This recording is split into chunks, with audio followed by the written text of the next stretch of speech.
दोस्तों, आज हम वास्तु में बात करने वाले हैं कोर्सेज के बारे में। बहुत सारे आजकल ऑनलाइन वास्तु के आप भी देखते होंगे कोर्सेज चल रहे हैं और बहुत सारे मेरे पास ऐसे कॉल्स आते रहते हैं, पहले भी आए हैं। और बट आजकल पिछले 10-15 दिनों से तो ऐसा लगता है कि कॉल्स की और ईमेल्स की बाढ़ आ गई है मेरे पास। आज सुबह सुबह मेरे पास एक आदमी का ईमेल आया और उस आदमी ने फिर मेरे पास कॉल भी किया कि सर मैं बहुत बुरी तरीके से फंस गया हूं और मैं फंस गया हूं ये चक्करबाजों की, और मैं फंस गया हूं इस चक्कर में। अब मैंने पूछा हुआ क्या, आप बताइए।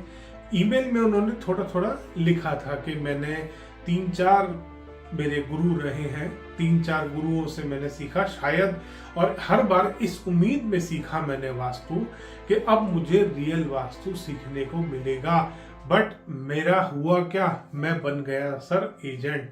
उन्होंने ये बात लिख रखी थी अपनी ईमेल में कि सर जितने गुरुओं के पास गया उतने गुरुओं ने मेरा एजेंट बनाने की कोशिश करी। अब मैंने कहा सर एजेंट कैसे बनाया आपको, कि सर वास्तु के नाम पर मेरे को सबसे पहले तो मेरे हाथ में चक्रा दे दिया गया कि आप कहीं पे भी जाते हो पहले उसकी मैपिंग करो। मैपिंग करके उससे क्या होता है, एक माहौल क्रिएट होता है कि आप वास्तु करा रहे हैं। कोई आदमी किसी क्लाइंट के यहाँ जाते हैं, जितना ज्यादा आप दिखाएंगे कि वर्किंग हो रही है, ये हो रहा है, अब हम ग्रिडिंग करेंगे, अब हम उस मैप में ये करेंगे, अब हम लेवल 1 की रेमेडीज करेंगे, फिर लेवल 2 की रेमेडीज करेंगे, फिर लेवल 3 की। इस तरीके से जितना ज्यादा आप क्लाइंट को दिखाएंगे उतना ज्यादा क्लाइंट आपको पे करेगा। मैं कहा ठीक है। फिर उन्होंने बताया कि सर मैंने जब गुरु से, अपने जो सारे मेरे आज तक के गुरु बने हैं उनसे जब मैंने वास्तु सीखा तो एक गुरु के पास गया, उसने मेरे हाथ में चक्रा दिया, मेरे को बताया कि ग्रिडिंग करो और इस तरीके से किसी भी मैप पे ये ग्रिडिंग करके इस तरीके से दिशाएं निकाल के, और उसके बाद आप उसको क्लाइंट को दे दो रेमेडीज लिख के। रेमेडीज कहां से खरीदोगे, रेमेडीज गुरु खुद ही बेचता है। ये सिखाया पहले कंसल्टेंट ने, दूसरे ने सिखाया, दूसरा उससे भी महान था। दूसरे ने कहा पहले अपने बंदे को भेजो जो उसकी मार्किंग करके आएगा, फिर उसके बाद खुद जाओ, फिर वहां पे जाके पूरी ग्रिडिंग करो, उस मार्किंग को, उस मैप को अपने साथ लेके जाओ, उस पे ग्रिडिंग करो, वहां बैठ के उनको दिखाओ कि आप कैसे ग्रिडिंग कर रहे हो। फिर बार चार्ट बनाओ, पहले देवी देवता निकालो कि कौन सी देवी देवता बाहर हैं घर के, पहले वो निकालो, फिर उनकी रेमेडी करो, फिर डायरेक्शन, क्योंकि किसी भी, चाहे स्क्वायर है चाहे रेक्टेंगल, कोई भी शेप का है, वो चक्रा से डायरेक्शन बाहर जाएगी कोई ना कोई।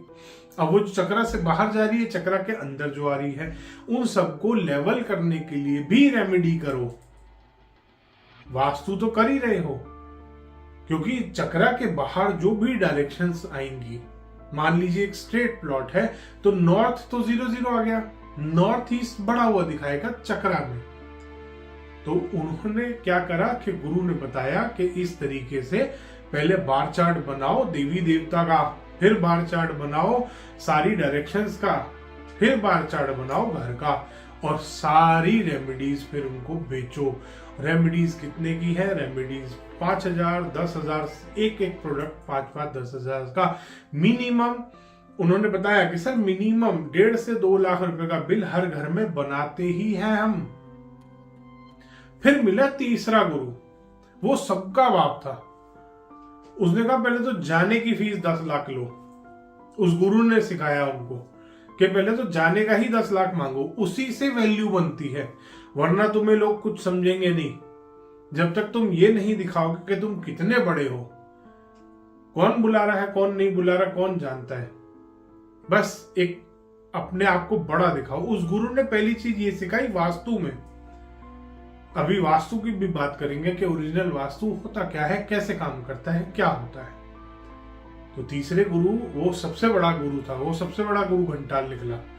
कहते सर उन्होंने इतना ब्रेन वॉश करा मेरा कि सबसे पहले तो अपनी फीस बढ़ाओ, ज्यादा फीस मांगोगे लोग सोचेंगे पता नहीं कितना बड़ा कंसल्टेंट है। चाहे तुम्हारी उम्र 20 साल है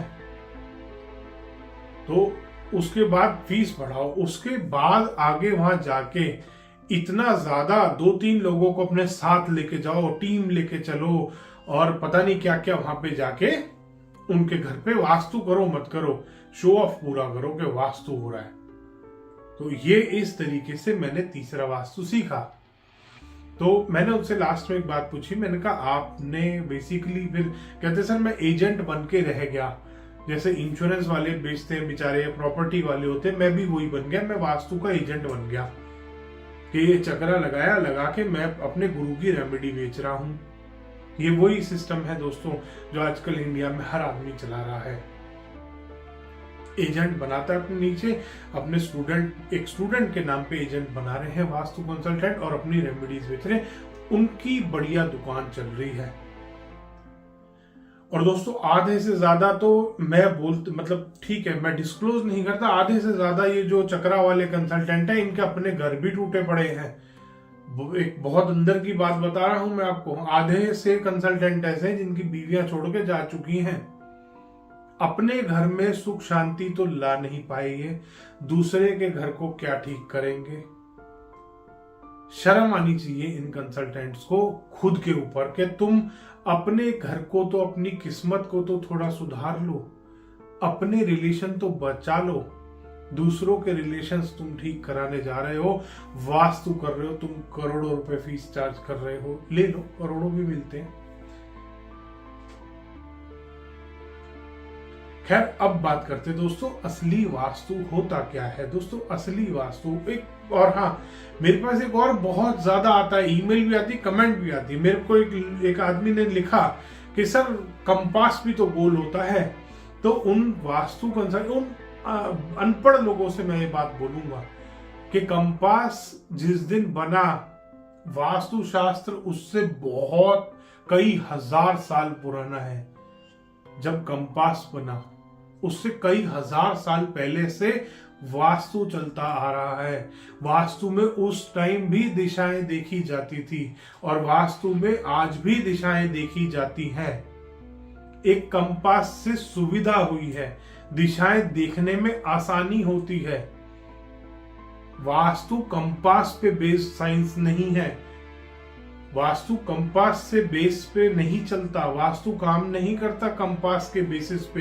कंपास से सिर्फ एक सुविधा हुई है, दिशाएं पहले भी देखी जाती थी, बहुत सारे मेथड्स थे। शायद आपके जो भी लोग मुझे कमेंट करते हैं कि कंपास भी तो गोल होता है, चक्रा गुरु ने हमारे गोल बना दिया, तो उसने क्या गलती कर दी? उसने यही गलती कर दी कि उसने एक यूजलेस चीज बना दी लोगों को बेवकूफ बनाने के लिए। और मैं बहुत ही क्लियरली बोलता हूं इस बात को कि जितने ये चक्रा वाले कंसल्टेंट्स हैं और जितने उनके स्टूडेंट्स हैं, कंसल्टेंट तो वो कमा गए, जितने उनके स्टूडेंट हैं वो सब एजेंट हैं। मैं आपको चैलेंज कर सकता हूं इस बात का कि आपको वास्तु का वी भी नहीं आता।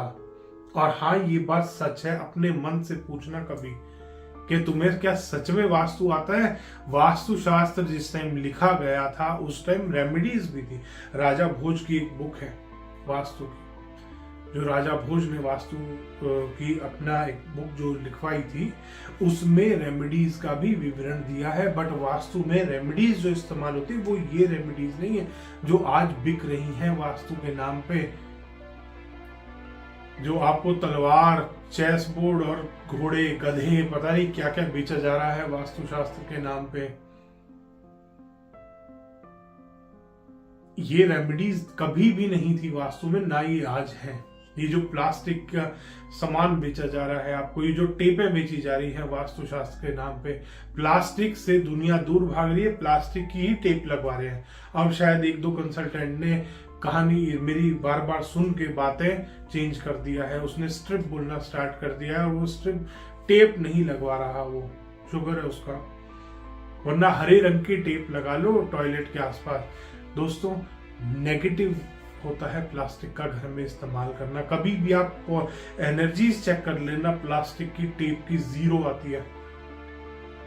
और बहुत बार तो बिल्कुल सड़ा हुआ प्लास्टिक इस्तेमाल होता है टेपों को बनाने के लिए। आपने कभी टेप बनती देखी नहीं है। एज अ रेमेडी जो वास्तु कंसल्टेंट इस्तेमाल कर रहे हैं, आपके घर में नेगेटिविटी बढ़ा रहे हैं वो। और चक्रा जो इस्तेमाल किया जा रहा है उसमें 32 एंट्रेंस निकालते दोस्तों। 32 पद वाला जो वास्तु है, जो 8x8 का बनता है, वो वास्तु मंडल हमेशा मंदिरों में इस्तेमाल किया जाता है। जो ये वास्तु कंसल्टेंट चक्रा में इस्तेमाल कर रहे हैं, 32 एंट्रीज जो बना रहे हैं, ये मंदिरों का वास्तु होता है। मंदिर बनता है 32 8x8 के ग्रिड पे, 8x8 के वीपीएम पे। ग्रिड नहीं बोलते उसको, 8x8 का वीपीएम जो बनाया जाता है वो मंदिरों में इस्तेमाल होता है। वो इतना अनपढ़ कंसल्टेंट है जिसने चक्रा का इजाद करा बेचारे ने, और इतना ही अनपढ़ उसके सारे स्टूडेंट निकले कि अपने गुरु से ये नहीं पूछा कि ये आया कहां से है। और आज भी जितने लोगों के मेरे पास फोन और ईमेल आते हैं ये चक्रा वास्तु के धोखा खाए हुए के, सबको ये बात मैं बोलता हूं कि क्या आपने कभी अपने गुरु से नहीं पूछा कि ये चक्रा आया कहां से। रियल वास्तु सीखिए। अगर आपको वास्तु शास्त्र सीखना है तो किसी भी अच्छे कंसल्टेंट से सीखिए। पहले पूछ लीजिए कि चक्रा का वास्तु सिखाते हो, एजेंट बना रहे हो या वास्तु कंसल्टेंट बना रहे हो। दोस्तों, आपको अगर वास्तु कंसल्टेंट अगर आप बन रहे हो ना, तो आपको 6 फिगर इनकम की बात ही नहीं है। फिर इनकम तो सोचना ही छोड़ दो, क्योंकि अगर आपको रियल वास्तु आता है ना तो अपने आप पैसा आता है। अगर आप ये इस लालच में वास्तु सीखेंगे कि 6 फिगर इनकम अर्न करनी है, तो 6 फिगर पे ही रह जाओगे। समझदार को इशारा ही काफी होता है। तो दोस्तों, आप जब वास्तु शास्त्र की बात करते हैं, जब हम वेदों की बात करते हैं, तो वास्तु जब लिखा गया था उस टाइम कंपास नहीं होते थे। मैं उन लोगों को भी ये जवाब दे रहा हूं जो बार बार लिखते हैं ना कि डायरेक्शंस कैसे चेक करें, डायरेक्शंस कैसे चेक करें। बहुत सारे मेथड्स होते हैं वास्तु के। अगर आपने रियल वास्तु सीखा होता तो आपको आज वो मेथड्स भी पता होते। हिस्ट्री ऑफ वास्तु शास्त्र में अगर आप जाओगे तो आपको दिखेगा, आपको पता चलेगा कि पहले जमाने में, पहले के टाइम में जब कंपास नहीं हुआ करते थे, तब कैसे डायरेक्शंस चेक होती थी। कंपास से एक अंदाजा लगता है। कंपास से 100% कंपास पे आप निर्भर नहीं हो सकते वास्तु करते हुए। कंपास एक हेल्पिंग टूल है, जो आपकी कंपास एक टूल है, एक सुविधा के लिए चीज बनी हुई है। बट वास्तु कंपास पे बेस्ड साइंस नहीं है, जिसको आपने सब कुछ मान लिया है। तो दोस्तों, आज भी मैं आपको इसीलिए अवेयर करने आया हूं कि आप इस फ्रॉड वास्तु से बच जाइए। इस चक्रा के चक्कर में अगर आप गिर गए फिर उठ नहीं पाओगे। धन्यवाद दोस्तों। वीडियो पसंद आया तो इसको लाइक करें, शेयर करें और चैनल को सब्सक्राइब करना ना भूलें।